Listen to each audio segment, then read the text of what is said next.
السلام عليكم ورحمة الله وبركاته. ازيكم حبايبي؟ عاملين ايه؟ يا رب تكونوا في احسن حال. معاكم سماح عمار من مطبخ اكلات شهية. والنهاردة هنعمل حاجة حلوة جدا، اكلة مصرية. هنعمل كفتة الرز. خليكم معايا عشان فيها، هي بسيطة جدا وسهلة جدا، بس فيها تريكات حلوة عشان خاطر طبعا الكفتة ما تفكش منك ولا تفرقع في الزيت ولا الكلام ده كله. فخليكم معايا للاخر عشان تعرفوا التريكات دي هتبقى ازاي. معانا مبدئيا كده نص كيلو من اللحمه المفرومه، ومعايا كيلو الا ربع من الرز، بس انا طحنته في البيت عشان كده هو خشن شويه، مش مطحون ناعم قوي، بس انا لسه هحطه في الكبه تاني. معايا الخضره بتاعتنا مشكله، شبت وكزبره وبقدونس. ومعايا من البصل، حبايتين من البصل. ومعايا 5 فصوص او 6 فصوص توم كده.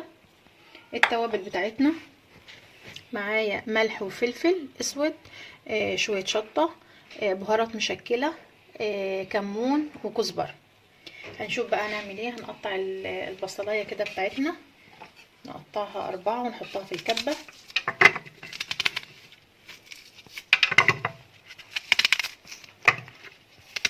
كده.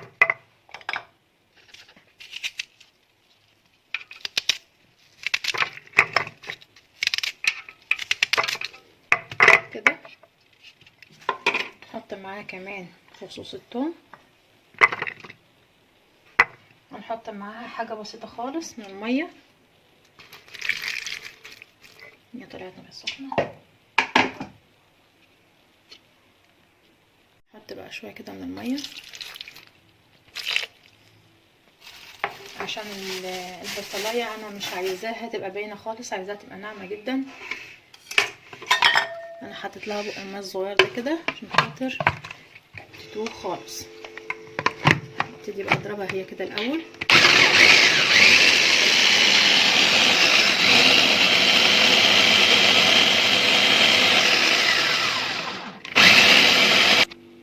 انا ضربتها اهو، هبتدي بقى احط الخضار بتاعنا برضو، نحاول نضربه من غير ما نحط ميه، بس لو الخضار ما انضربش بالميه هنضطر ان احنا نحط له كمان شويه ميه صغيرين. يعني لو ما انضربش بالميه اللي اتحطت مع البصل ده، هنضطر ان احنا نحط له شويه ميه كده عشان ايه، يتفرم قوي. نجرب الاول ونشوف هنعمل ايه.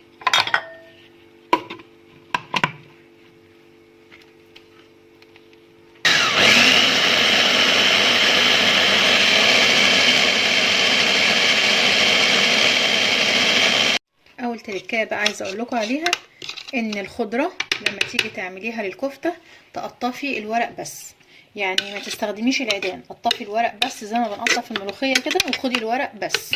دي اول حاجه. تاني حاجه، عشان الكفته ما تفكش منك لازم ما تكتريش البصل، يعني هما بصلتين صغيرين زي اللي انت شفتيهم دول، او بصلايه كبيره على نص كيلو لحمه وكيلو الا ربع من الرز او دقيق الرز، لو هتجيبي دقيق رز جاهز. هنبتدي بقى نحط اللحمه كده، بس هنحطها طبعا واحد حاجه، مش هحطها كلها مره واحده. وابتدي اضرب تاني، يعني احط شويه، احط حته من اللحمه وابتدي اضرب وارجع احط ايه، جزء تاني. هضرب وارجع لكم تاني. اهو عملت الجزء الاولاني، هبتدي احط بقى الجزء التاني من اللحمه،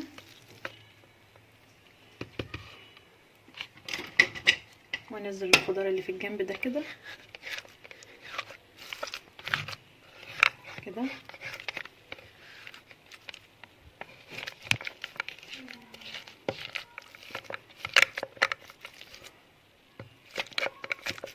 وابتدي بقى ايه، اشغل الكبة تاني عليها،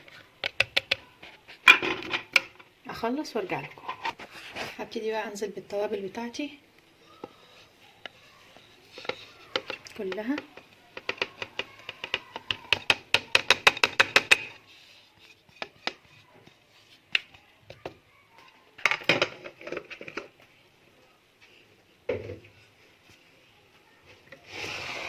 نحط جزء كده من الدقيق بتاع الرز،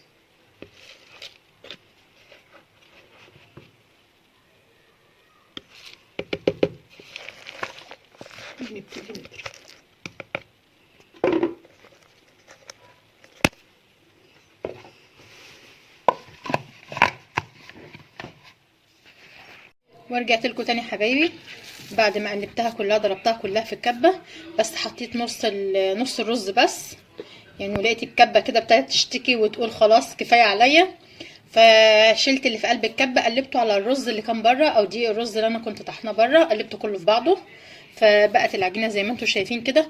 هو انا مش يعني انا ما طحنتش الرز قوي، فعشان كده زي ما تحسوا ان لسه فيها حبيبات. المفروض ان الرز بيبقى مطحون قوي زي البودره، بس انا ما يعني المطحنه بتاعتي ما بتطلعهوش بودره بصراحه، بيطلع كده. فانا قلبتها كلها على بعضها زي ما انتم شايفين، وصبعتها كده اهي، شايفين الصبع اهي ما شاء الله عليها، بصوا عامله ازاي. لا وايه كمان في القليه، والله الريحه تحفه. بصوا المفروض ان هندهن ايدينا بس كده شويه زيت صغيرين، وناخد قطعه كده منها او حته من العجينه اهي، نكورها كده اهي، وبعدين نعملها صابع كده حلو. بصوا كده شايفين، وحطيتها بقى. بصوا انا قليت منها برضو دور اهو، عايزاكم بقى تشوفوه. بصوا عامله ازاي، سامعين سامعين القرمشه بتاعتها عامله ازاي. بصوا من جوه تحفه، والله العظيم تحفه. هي حبايه الرز صحيح مش مطحونه قوي، بس طعمها جميل جدا والله تحفه. قالوا بقى معايا على النار نشوف هنعمل ايه اهي.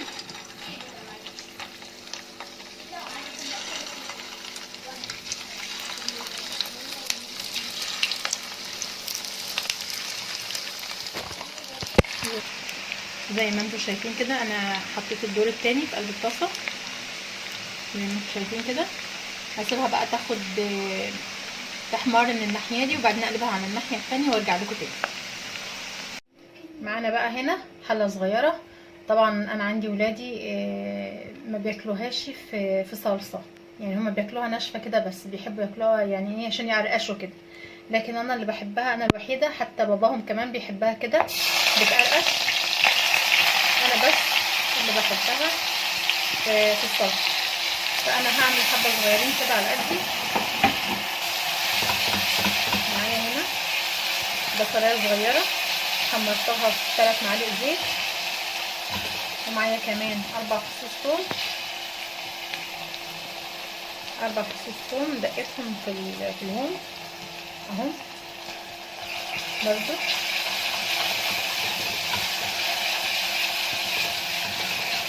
هسيبهم يتبلوا وارجع لكم تاني اهو. ضربت طماطميتين كده في قلب الخلاط وحطيتهم على البصله والثومه بعد ما اتحمروا، وسبتها لما اتسبكت شويه اهي. نحط بس شويه فلفل اسود كده، احط كمان مكعب مرق الدجاج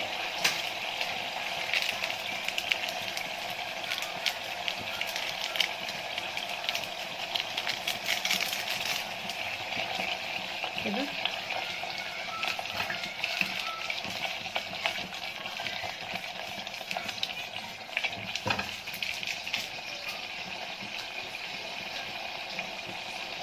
ازودها بقى شويه ميه صغيرين كده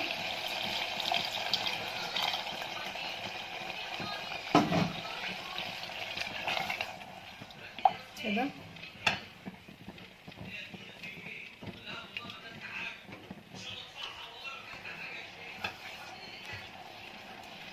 احط بقى فيها شويه من الكفته كده، حبه صغيرين على قد انا، عشان هما يعني انا لو عملت كتير انا اللي هتدبس فيهم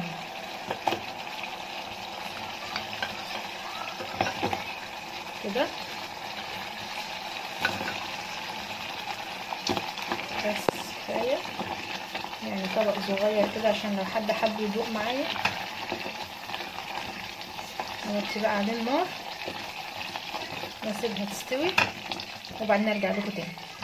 ورجعت لكم تاني يا حبايبي بعد ما حمرنا اهو، خلصنا تحمير. بس هم دول اصلا اللي اتبقوا ما شاء الله، هم ما سابوهاش، هم استلوا عليها كلها، خلصوها، خلصوا كل المقليه. وعندنا دي اللي احنا حطيناها في الصلصه اهي، هنقدمها طبعا مع شويه رز كده بشعريه حلوين، نحط جنبها كده اهو. ايه رايكم بقى كده؟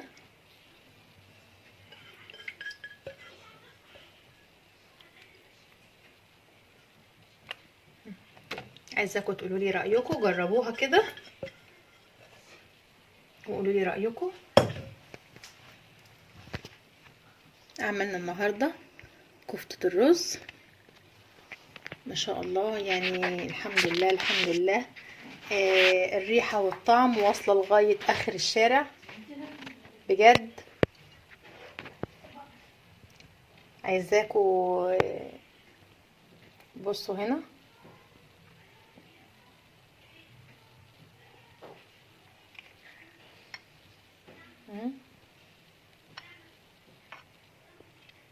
ما شاء الله عليها،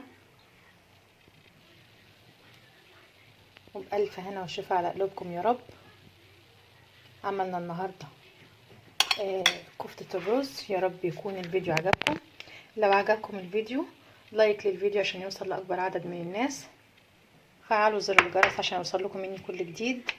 بالله عليكم ما تنسوش اللايك، بالله عليكم ما تنسوش اللايك، لان اللايك بيوصل الفيديو لاكبر عدد من الناس، بيرفع الفيديو. فانا طمعانه ان انتم ما تبخلوش عليا باللايك.